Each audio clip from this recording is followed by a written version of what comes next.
Bang Azman kan, Ketua PDBE yang hadir, Ketua KMPI dan saudara-saudara kami sekalian yang berbahagia. Saya lihat acara malam ini sangat berapi-api sekali, luar biasa. Yang semangat sekali. Yang bertanya semangat, yang menjelaskan juga luar biasa semangat. Ini yang saya lihat malam ini. Oleh karena itu ya semangat inilah yang perlu kita bina, kita pupuk sampai masa akan datang supaya kita menjadi orang-orang yang berhasil, orang-orang sukses. Saya perlu menyampaikan di sini sedikit, walaupun saya tidak diundang, tapi ya diundang oleh ketua partai. Ya. Ada satu hal yang ingin saya sampaikan, bahwa ini acara malam ini acara yang dibuat oleh KMPI yang saya tahu. KMPI adalah tempat berhimpun para pemuda, terutama ini adalah pemuda Dewantara. Saya juga tinggal di Dewantara, maka saya sangat bersemangat dengan pemuda Dewantara ini, karena pemuda yang tinggal di wilayah saya. Perlu kami sampaikan bahwa pemuda sekarang beda dengan pemuda zaman dahulu.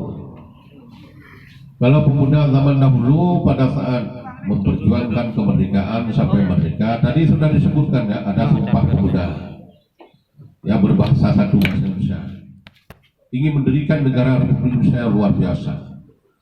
Maka pada zaman pra kemerdekaan orang mencari kerja tidak susah seperti sekarang. Dulu ditanya mau jadi apa, kalau tentara itu ditanya saja apa pangkat kamu mau, nah, diserahkan terus, mau kapten, ya mau apapun diserahkan, walaupun tidak bisa tulis baca. Tapi beda pada era sekarang. Era sekarang adalah era kompetisi yang luar biasa, era globalisasi yang perlu kita ingat bersama-sama. Jadi oleh karena itu kemampuan ilmu, teknologi, keterampilan itu sangat diharapkan. Jadi oleh karena itu walaupun kita sudah membuat kanun, ya, kanun yang telah kita lahirkan, tetapi kemampuan ilmu, kemampuan teknologi, kemampuan keterampilan itu juga sangat diharapkan pada para pemuda. Karena kenapa? Saya pernah ketemu dengan seseorang, orang Birun, dia dokter rumah sakit Birun, ya. Tetapi sekarang dia sudah menjadi pengusaha yang sukses yang luar biasa. Dia menyampaikan ke saya, Pak, nanti saya bawa Bapak ke tempat usaha saya di Bali dan di Malaysia. Saya keluar dari PNS, itu dokter keluar dari PNS, tetapi dia berwirausaha di Malaysia dan di Bali. Itu janji kepada saya supaya Bapak saya bawa, saya biayai semua. Tetapi nanti lihatlah. Maka rencana saya, dia mau saya undang ke Unimal untuk memberikan kuliah umum kepada mahasiswa saya. Bagaimana suksesnya dia? Sehingga yang dituntut sekarang adalah pemuda yang mandiri, pemuda yang punya kemampuan. Ya, jangan pemuda yang ketergantungan, jangan pemuda yang loyo. Coba kita lihat pada zaman kemerdekaan, sebelum kemerdekaan, begitu hebatnya pemuda. Maka oleh karena itu zaman sekarang juga pemuda harus hebat, harus punya keterampilan, harus punya kemampuan. Jadi oleh karena itu saya tanya kepada dia, kenapa tidak buka usaha di Aceh saja? Kenapa harus ke Bali? Kenapa harus Malaysia? Padahal di Aceh juga punya potensi yang luar biasa. Apa jawabnya? Susah. Orang Aceh saja susah buka usaha di Aceh, apalagi orang di luar Aceh. Itu yang saya takut. Maka oleh karena itu kita sudah buat kanun tentang ketenagakerjaan. Tadi sudah kita bahas, begitu semangat luar biasa. Saya sepakat dengan anggota dewan, dengan pemerintah daerah akan melindungi tenaga kerja lokal. Tetapi jangan semata-mata kita harapkan kita mendapatkan pekerjaan tetapi kita tidak punya keterampilan. Perusahaan adalah tujuannya untuk mencari keuntungan.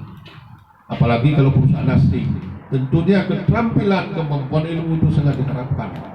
Maka diseleksi yang sangat ketat luar biasa. Jadi kita dianggap ya tenaga kerja yang sangat ketergantungan. Jadi kita bisa diterima kerja karena harus demo, harus macam-macam. Maka itu jangan sampai nanti momok itu didengar oleh para investor menjadi takut menanam modal di daerah kita. Maka saya harapkan pada kesempatan berbahagia ini, karena saya diberikan kesempatan untuk berbicara, jadilah pemuda yang mandiri. Tadi sudah disebutkan oleh salah satu ibu. Jadi kenapa itu dari koperasi, pemuda yang betul-betul mandiri bisa membuka lapangan usaha. Jadi seorang birul, saya tanya berapa tenaga kerja Bapak sekarang yang sudah Bapak di Malaysia di Bali? Ada sampai 500 tenaga kerja yang sudah tampung di perusahaan dia. Bisa nggak kita seperti itu? Ini yang disebut dengan ya pemuda yang mandiri. Dari dokter dia keluar, dia buka usaha tetapi bisa tampung dengan sampai 500 orang. Saya tanya, ada nggak orang Aceh Utara, orang Aceh, Milun dan macam-macam? Banyak juga kita tampung. Tetapi yang punya skill, nah ini diharapkan. Maka oleh karena itu tuh. Jadi saya perlu sampaikan pada kesempatan berbahagia ini. Jadi kita harus siap. Ketua KMPI, bentuklah melahirkan generasi muda yang betul-betul punya kemampuan, punya ilmu, punya keterampilan, punya keahlian, punya skill, dan pemuda-pemuda yang mandiri. Kalaupun dibuka perusahaan, dia dengan tes sendiri, lulus sendiri, itu yang paling hebat. Ya, ini. Jadi orang pun sadut. Jadi ini satu yang saya harapkan. Jadi jangan karena dengan ada kanun seolah-olah ada perlindungan hukum, tidak perlu kita lagi menggali ilmu, tidak perlu kita tingkatkan keterampilan karena sudah ada kanun yang melindungi kita. Tidak demikian. Jadi ingat, ya. Maka kemarin pada saat kita bahas kanun juga saya menyampaikan, jangan sampai nanti dibaca kanun ini orang jadi takut. Karena contohnya, ya. Ini seorang warga Birul yang bertemu dengan saya tiba-tiba dicerita kepada saya, tetapi dia sudah janji ke saya bahwa Bapak akan saya bawa nanti lihat usaha saya di Malaysia dan juga di Bali, nanti saya biayai semua. Maka saya ada janji juga kepada dia, nanti saudara akan saya minta untuk menyampaikan kuliah hukum kepada mahasiswa saya tentang suksesnya saudara bagaimana sudah bisa menampung tenaga kerja sekian banyak. Jadi ini yang dikatakan orang yang sukses, orang yang hebat. Jadi yang mudah-mudahan ya pemuda Dewantara itu menjadi pemuda yang sukses, pemuda yang mandiri. Saya teringat, kenapa kita melakukan penelitian Pak Ketua DPR di Aceh dulu pernah kita lakukan tentang koperasi. Tadi disebut oleh Ibu itu ada koperasi. Koperasi, kenapa hidup mati, hidup segan mati tak mau berkembang tidak? Jadi ini menjadi masalah. Padahal koperasi itu yang didirikan di kota Rochdale, Inggris hanya oleh 25 orang.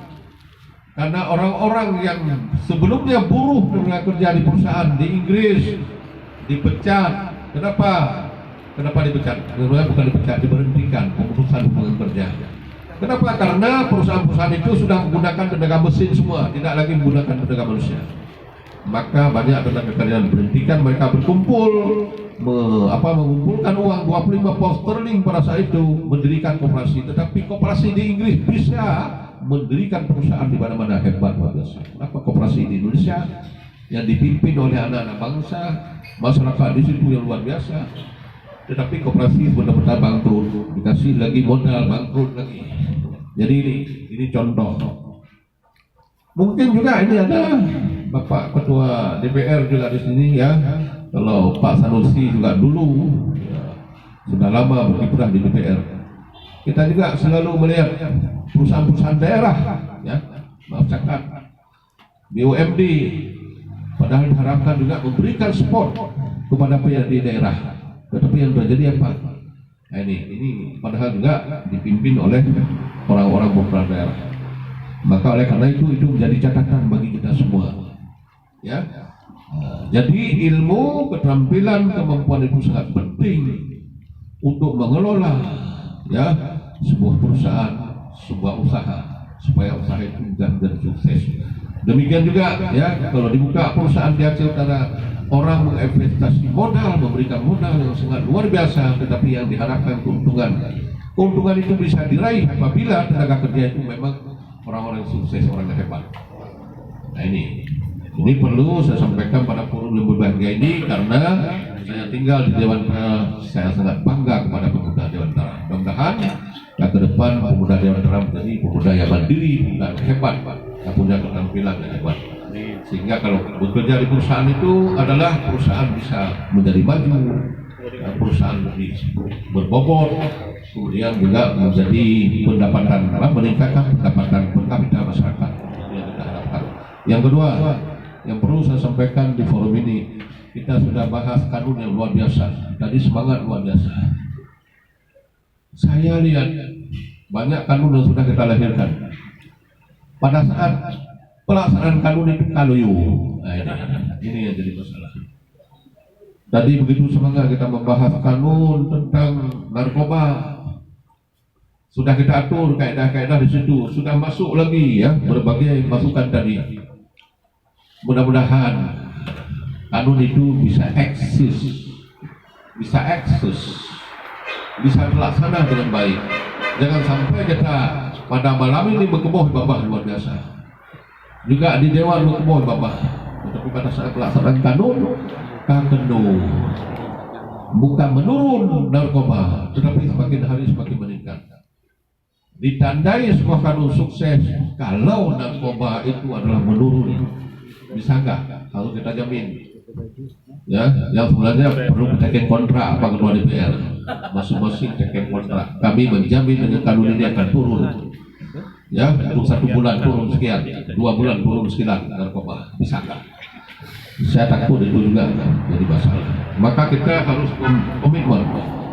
Ya, apa yang kita bahas pada malam yang berbahagia ini, kita harus punya komitmen supaya narkoba di lingkungan masyarakat kita sampai suatu saat bisa tidak ada lagi seperti ya, mengharapkan corona ini, COVID bisa cepat selesai, narkoba juga bisa cepat selesai. Jadi ini ya sangat sedih kita lihat ya. Tadi disebutkan bahwa narkoba itu muncul karena pengangguran. Ya sebenarnya itu ya yang terlibat narkoba. Kalau kita lihat bintang film itu pengangguran. Dia tanda-tanda peng cukup jaya ini, tapi juga terlibat dengan narkoba. Maka oleh karena itu ini narkoba sesuatu yang sangat membahayakan dan sangat ditakuti. Orang sekarang menjadi takut. Tadi ya Ketua Pemuda sudah menyampaikan menangkap orang, melapor orang sudah takut. Maka oleh karena itu ya ini menjadi komitmen kita bersama. Kalau kita sudah bahas bersama, ya menyampaikan masukan secara bersama-sama, melaksanakan kanun itu juga secara bersama-sama, supaya ya narkoba itu bisa berakhir di dalam kehidupan masyarakat kita. Karena yang menyangkut dengan kaedah-kaedah itu sudah dibahas ya, sudah dijawab oleh Pak Ketua Pandek tadi. Saya lihat itu memang beliau sangat bersemangat. Pak Ketua DPR juga sangat bersemangat karena orang muda-muda. Nah ini saya pikir saya orang yang tua. Nah, maka saya kalau berbicara jarang berdiri, biasanya duduk ya. Karena orang tua ya begitu.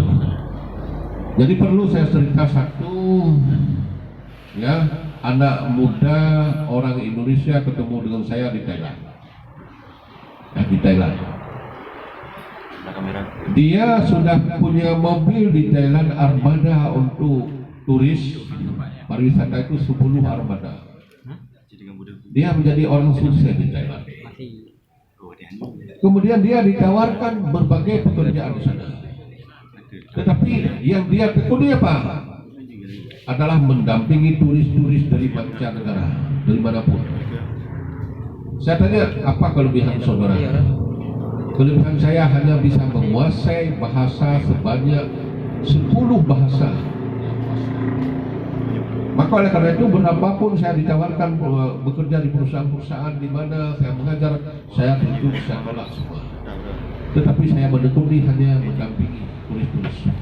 Maka turis yang saya dampingi juga dari penghasilan saya belilah armada-armada ini. Saya sampai hari ini punya 10 armada dengan pendapatan 1 bulan bisa dihitung lebih 200 juta.